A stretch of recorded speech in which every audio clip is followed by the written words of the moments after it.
Welcome to a new episode of InFocus with Ejaz Haider. Before I get to my take and my guest today, a word about this program.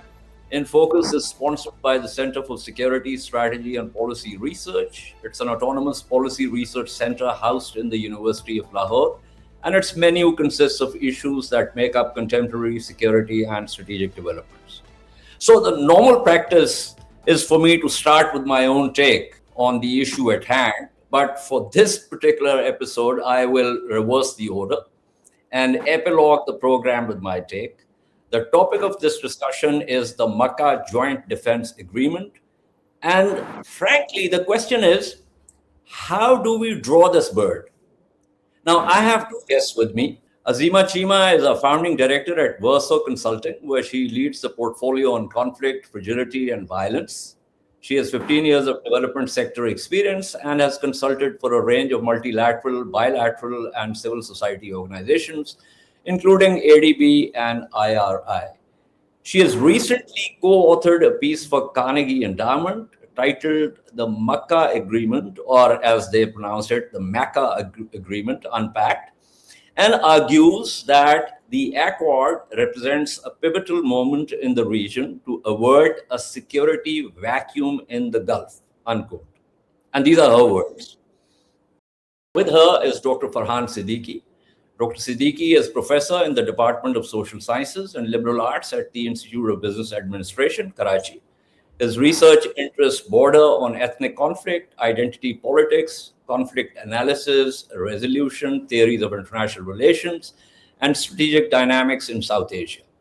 He has co-authored a textbook introducing international relations, concepts, theories, and practices, which was put out by OUP in 2023. And he's also the author of the Politics of Ethnicity in Pakistan, the Baloch, Sindhi, and Mohajir ethnic movements, which was put out by Routledge in 2012. So welcome to the program. Here's how I intend to tackle it. Since I'm pegging it on Azeema's Carnegie piece, I have pulled out some points which I want to make the basis for our discussion. So I'll go through them step by step to carry the discussion forward. And of course, start with Azeema. Now, Azeema, you say, though the text remains unpublished, which is the Makkah Joint Defense Agreement, the advent of such an accord is a pivotal moment in a fast-changing region. What do you mean by this? I mean, we don't have the text, but there is a pivotal moment, and I'm assuming that by that you mean the illegal war imposed on Iran by the United States and its Zionist client state, or maybe the United States is the client state, we really don't know.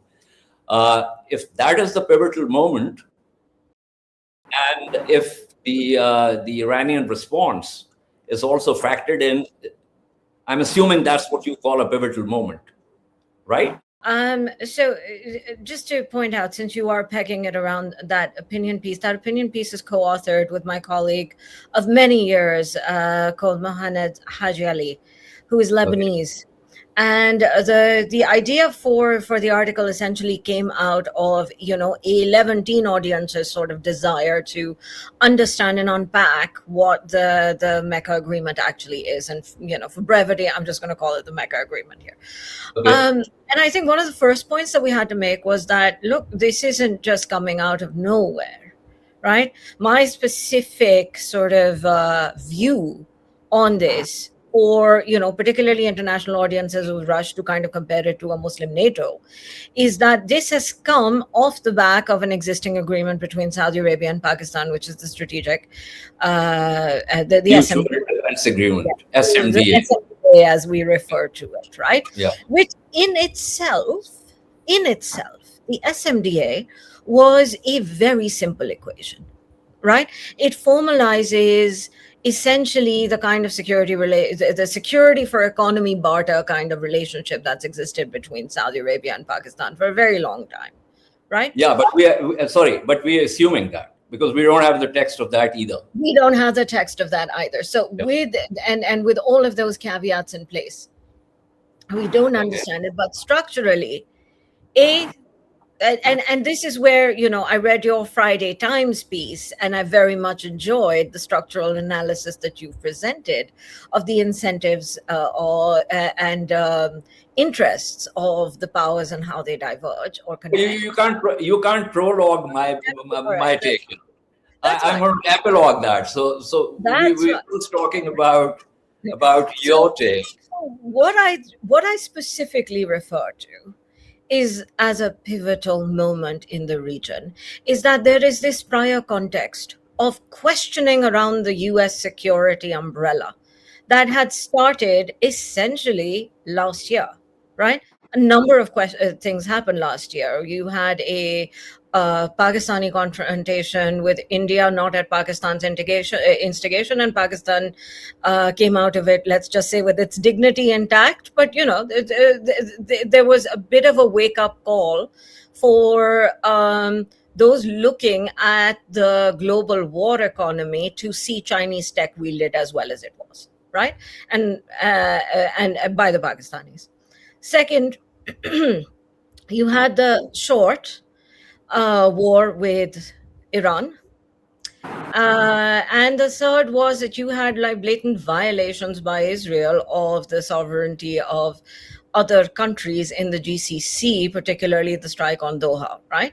So there was this building question about what do we do about revisionist actors that are taking very aggressive approaches, and to what extent does the US security umbrella provide a sustained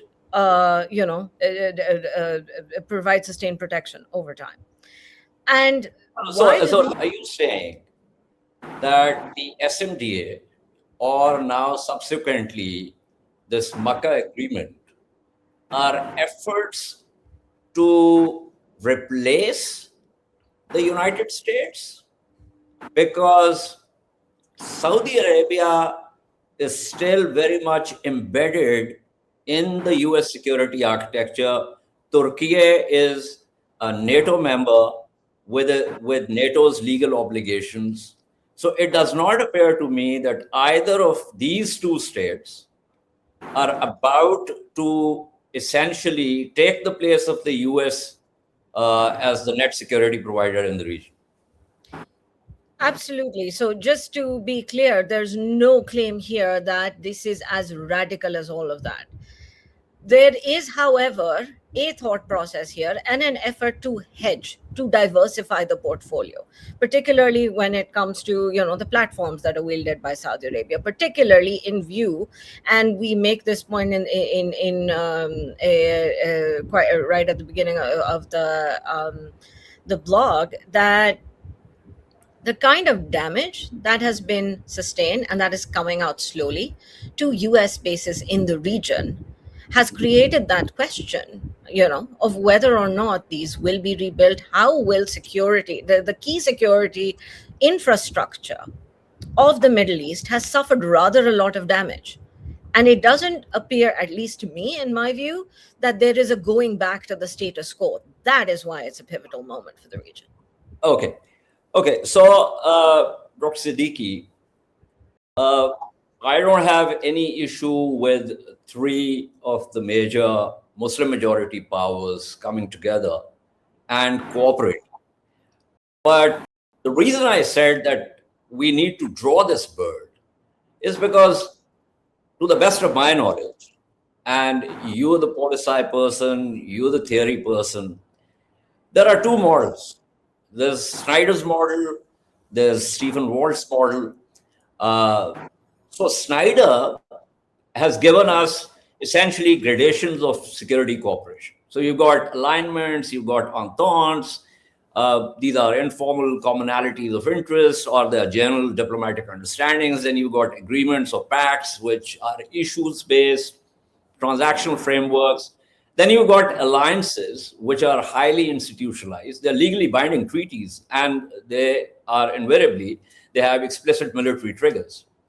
So now, if we are talking about something which is not that, because clearly, as it stands, I'm talking about the Makkah Agreement, legally and operationally, it does not have any institutional depth, although there's much talk about how they're going to set up headquarters and what else they're going to do. But as of now, which is required of a functional collective defense alliance. But the interesting bit is that it deliberately borrows the absolute high commitment language of an alliance by saying attack on one is an attack on all. What do you make of that? I mean, how do you square the lack of everything else as of now, which will create an alliance, with a clause that goes even 2 steps ahead of NATO's Article 5? And we're going to discuss NATO's Article 5 because it is badly misunderstood, either because of poor reading or simply because people haven't even read it. And if you apply Walt's balance of threat theory, then clearly the primary threats are localized. So you've got one state which has a different localized threat. You've got another state which is a different localized threat. You've got the third state which is a different localized threat. So how do you square all this? Thank you for having me on your show, Ejaz. Meaning that's the million-dollar question, isn't it? So when the Strategic Mutual Defense Agreement, was signed last year, so I was trying to make sense of what are the real-time strategic benefits. Again, because of the phrase and the emphasis on collective security, and the same with the Makkah Agreement, with its emphasis on collective security and collective deterrence. And this is again ambiguous and really hard to identify of what the agreement actually constitutes of, because we do not have any script or text of the agreement in place. So what I thought, when I wrote this piece last year, a short piece, was maybe it did not have to do with any real-time strategic benefits. That maybe this was not about collective security, but maybe we need a different lens, a different theoretical lens to understand what the motivations for Saudi Arabia and Pakistan are. And again, the same when Turkey joins in the Makkah Agreement. And my answer to that question was that maybe it has to do with status acquisition for Pakistan and Saudi Arabia, and the same goes for Turkey. Maybe this had to do more with an element of psychological security, and again the changed regional context that we face now. Now, meaning I think we need to go back to 2019 to make sense of what's really happening here. Because if you remember, in 2019, we, as in Pakistan, were supposed to attend a regional summit in Malaysia, with the other attendees being Iran, Qatar, and Turkey. And if you remember at the time that at the very last minute we backed out because of Saudi objections, which was a major foreign policy embarrassment for Pakistan. And then President Erdogan lashed out at Pakistan for, abandoning what looked like, the beginning of a security arrangement or a security agreement of Muslim states minus Saudi Arabia. And that was Saudi Arabia's major objection at the time. So I think now that Pakistan, Saudi Arabia, and Turkey are together, again, because there's no text, so there's some improvement in the sense of how the aims of these three countries are now aligned. But again, the language of collective security or collective deterrence, it's spurious, because again there are no common threats, as you said rightly in your question, that we can identify which brings the three states together. Maybe I think one of the answers that I can think about of why the emphasis on collective security and why the emphasis on defense, because we are living in times now where a culture of using language of military preparedness, about preparing for war, about preparing for maybe offensive strategies, although that is not the language or aim of this Makkah Agreement. This is how leaders in states, define, frame, and narrate their foreign policies. Meaning, if Yeah, you go back to see, but it does create a problem because a lot of what is being said right now is stuff that is actually already happening. That's something that Azeema has also referred to. For instance, what we are hearing now, subsequent to the signing of this Makkah agreement, that this is a framework that's going to establish joint coordination bodies. These are going to be high-level task forces, and they will bring together, each nation's respective defense ministers, foreign ministers, and chiefs of general staff or the commanders of armed forces. So that's one.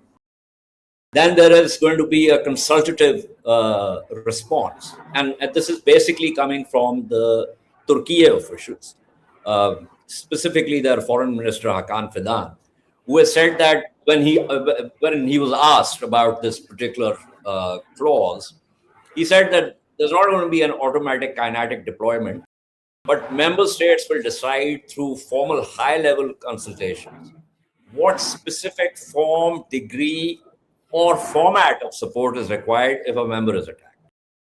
And then there are these operational and industrial frameworks. So you've got joint military drills, which is about phased expansion of joint military exercises, including command post and field drills before progressing, according to reports.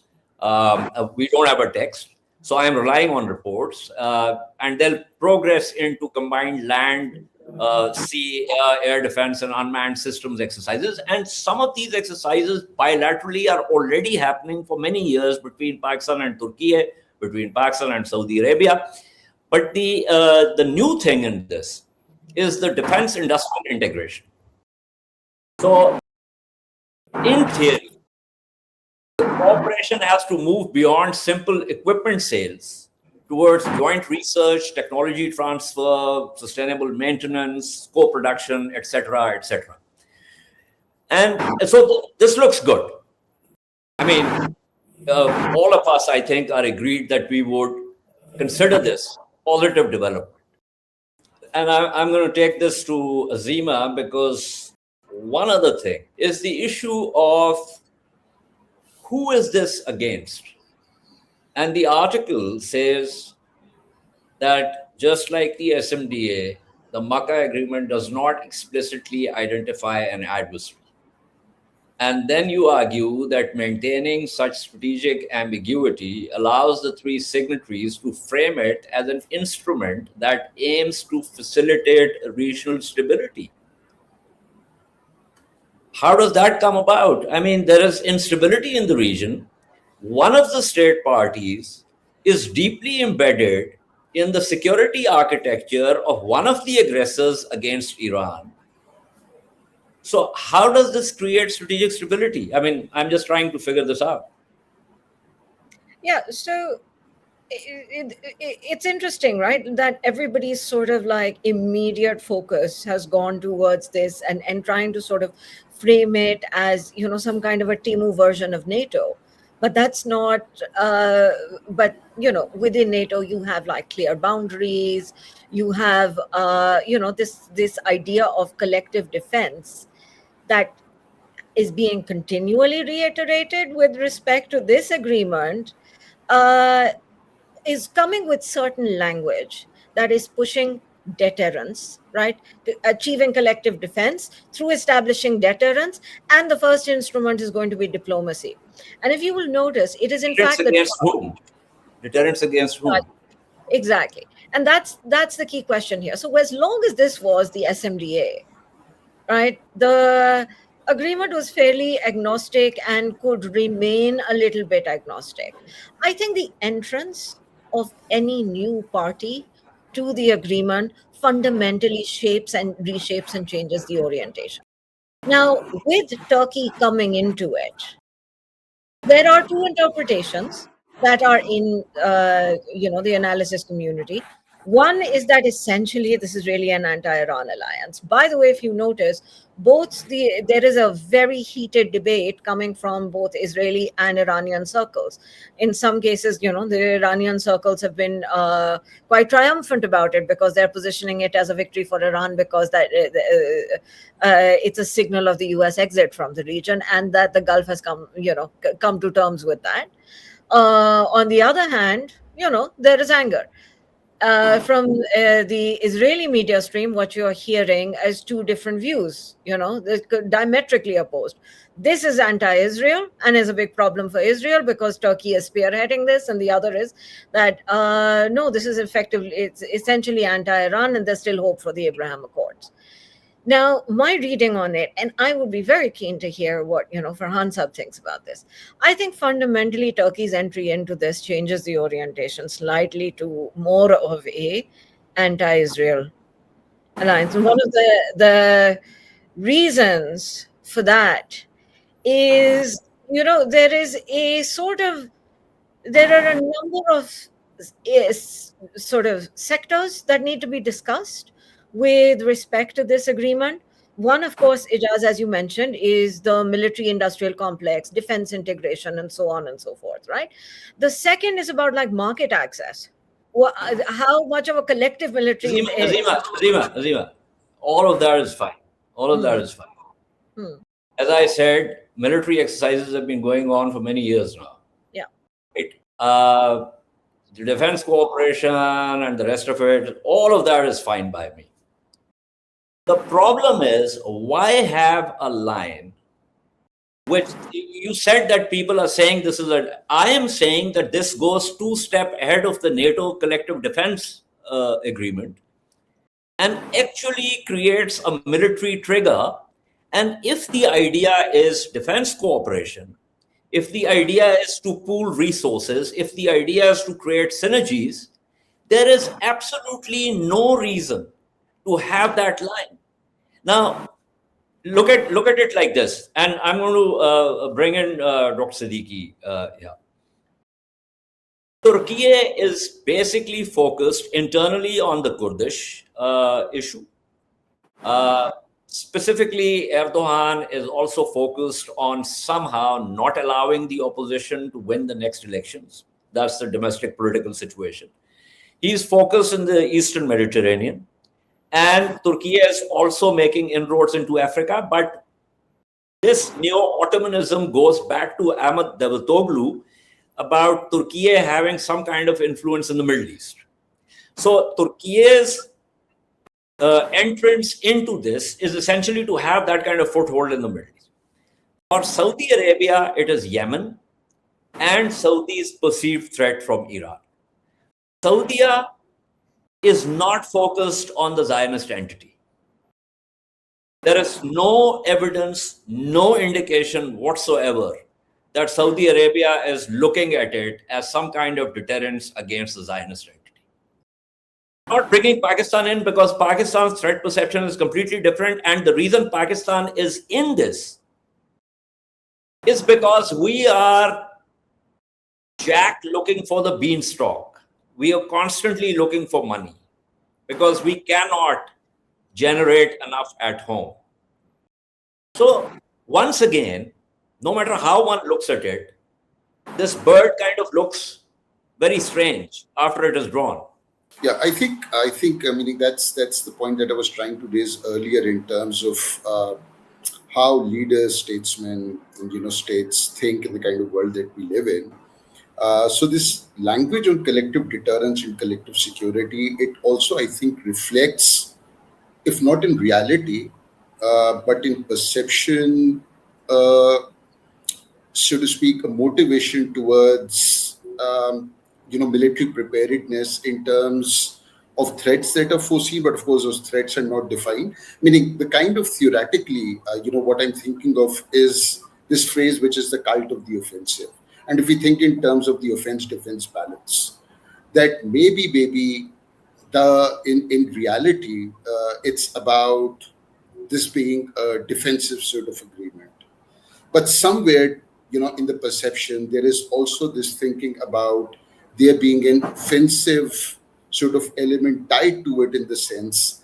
And that is where maybe the explanation for that collective security, collective deterrence, language comes in. And the reason why I make this argument is because this is how, major states in the world are thinking. Think about the US, think about India, think about Russia, think about Germany now, think about Japan, which is thinking in terms of scrapping Article 9. Germany has increased its expenditure on military defense. So I think for Pakistan, Turkey, and Saudi Arabia, the motivation for collective deterrence was to say that maybe at the level of perception, that there is some teeth to this agreement. Nothing more, nothing less. I think if you're speaking in but terms, once again, teeth against whom? Yeah, meaning that's the question. I think the answer to that question, against whom, I think the answer to that question will come around when, let's say, because the Turkish foreign minister has said it. I think Saudi Arabia and I think Pakistan has also said that this is open for all countries who want to join in. So I think the $1 million question now is, will Iran be able to join this agreement? Now, remember from last year when the Strategic Mutual Defense Agreement was signed, Iran expressed some interest to become a part of it. So I think in terms of this agreement, Iran has once again. I mean, yes, we have read Iran into this, and Iran exactly. has received it positively. So perhaps Iran could have been at this stage brought in as an observer state. Yes. And if you did not have, and then if you even had this line, then things would have been clearer.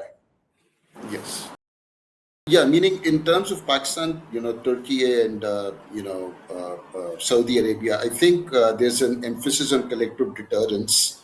But again, there's also a language of reassurance that is part and parcel of the statements that have come out, in the past, 1 week. So again, Qatar has expressed, interest. It has said does not feel a threat perception. Iran has said the same, that it does not feel a threat perception. The Turkish foreign minister said that this is not directed against Iran.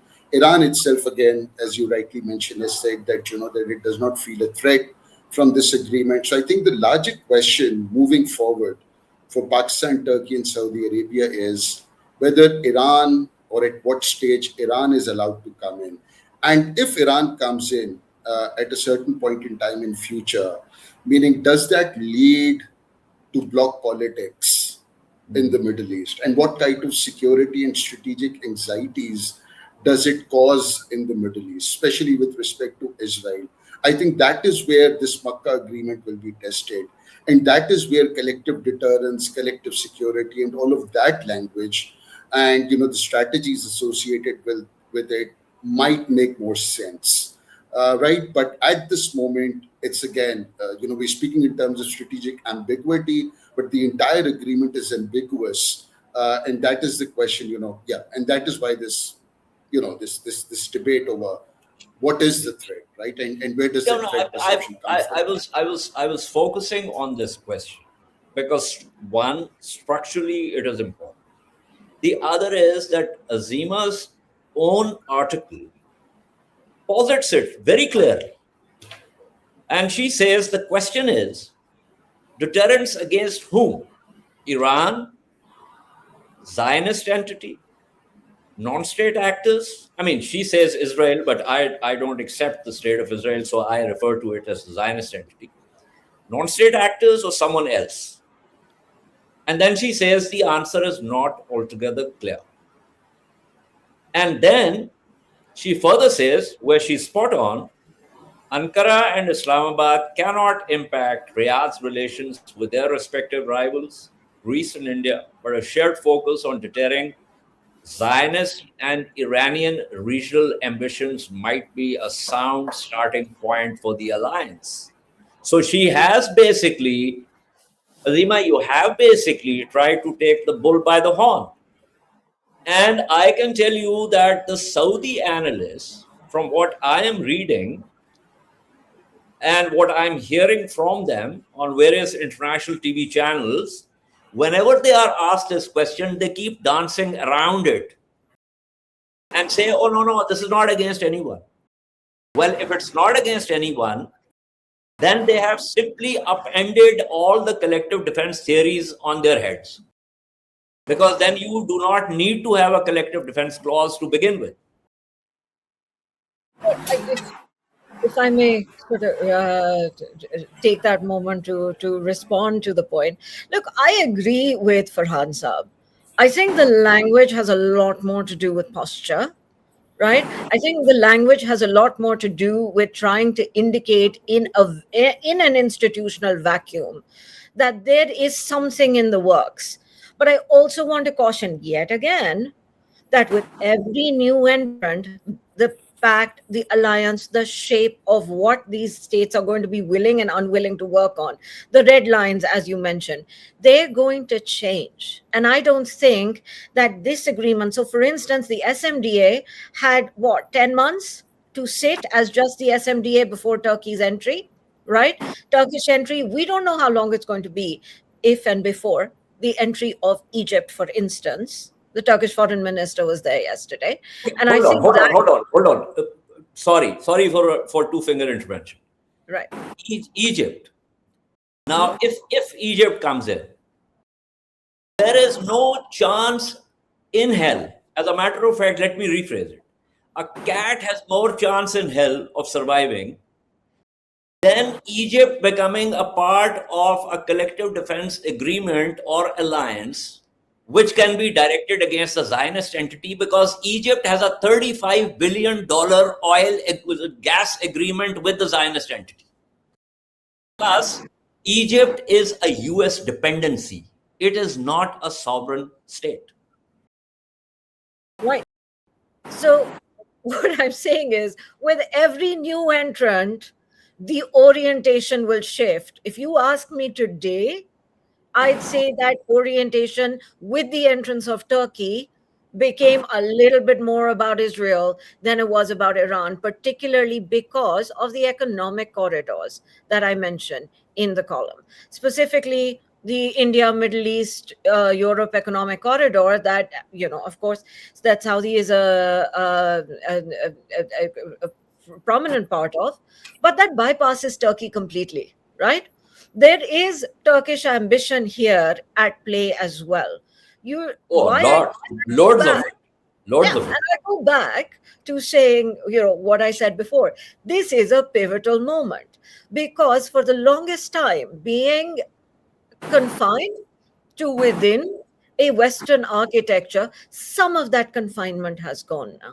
There is some, again, I keep saying thought process simply because things are so ambiguous now, but there is a thought process here about how then do we shape the region and what moves in and out of the region.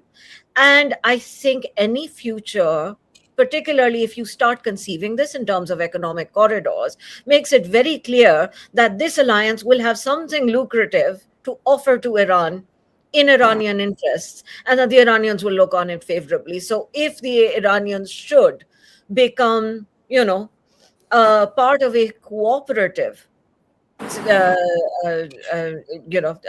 alliance, then how does that reorient that, this kind of agreement or alliance again?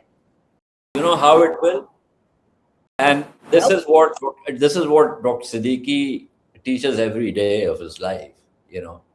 I mean, yes, in a classroom you teach every theory as if it is hermetically sealed from other theories. In real world, states do lots of things. They can have neoliberal policies, they can have realist approaches, they can even have constructivist approaches, but that said, you cannot have, right, in the woke world you can have cross-dressing, but in this kind of world, you can't have this kind of cross-dressing with different types of states coming in with different, and if we go back to Kant's essay, Perpetual Peace, one of the points, among many other points that he makes, is about the fact that the number of those states need to be confined to a specific number, because if you keep expanding it, it will come to nothing. So if everyone and Charlie's aunt is going to become part of this defense cooperation agreement or whatever it is, whatever the bird you can draw, then it's going to come to basically nothing. So, Dr. Siddiqui, last word to you before we close the program. What should be done now? I mean, now that this has been signed, do you think that there is need for the three states to come up with something clear textually and institutionally and on the ground to begin to make it work? Or what kind of signal they should send to other states that might be desirous of joining this agreement? I think one of the productive ways, I think, in which this agreement can grow and be of regional security benefit from other states is the kind of role that it plays in terms of conflict resolution between the different states. Meaning, one comparable example that I'm thinking of is ECOWAS, this Yeah. economic community of West African states, which emerged as a regional economic integration forum, but took on a more of a security community role, in the sense that it was intervening and mediating in different disputes and conflicts in African states. A lot of countries have now defected from ECOWAS. It's facing a major challenge now. But I think better than collective defense, I think a better role for the Makkah Agreement moving forward is to play the kind of mediatory, constructive role where it can bring uh, regional conflicts and regional disputes, mediate between them, play a kind of facilitative role. So I think it cannot go ahead only by way of the language of collective deterrence or collective security, or by maintaining a posture where where we need to align ourselves against threats. So I think if we speak in terms of Iran, if we speak in terms of the wider Middle East, if we speak in terms of the Israeli-Palestinian conflict and its resolution, and wider stability in the Middle East, this is the kind of role that I would like to see the Makkah Agreement evolve into. But again, the kind of geopolitics that is shaping now, it's largely offensive in orientation. And just to bring in, because Azeema has written about in an article about IMEC, I think one equalizer could be economic interdependence and the geo-economic connectivity. That can probably be one layer which can, so to speak, push countries in the Middle East and the wider Gulf to come towards more constructive solutions. Yeah. Yeah, I was very interested in this reference to IMEC, because you might recall that this India, Middle East, Europe economic corridor, this particular map was brandished by the Prime Minister of the illegal Zionist entity in September 2023 at the United Nations. And it essentially it has India at one end and the Zionist entity at another end, with Saudi Arabia thrown in between, primarily part of the potential Abraham Accords. But I think Azeema's reference to Iraq's development road project is quite interesting. Uh, it's going to take many years to essentially begin to work in the way that it has been conceived. But a lot of work has already been done, and I think that is probably one of the ideas that could become operational. And Azeema is also right in sort of juxtaposing, well, not juxtaposing, but kind of linking it with CPEC, with Kashgar, Gawada, and then that. But thank you so much for your insights, Dr. Siddiqui, Azeema Cheema. I was planning to epilogue with my own take, but I think enough has already been said about this. So I'm going to give it a miss. This is all from this episode. Comments that engage with the content constructively, they definitely help us and are most welcome. As for trolls, before you leave your order here, remember what big Billy Goat Gruff did to the ugly troll living in his miserable life under the bridge.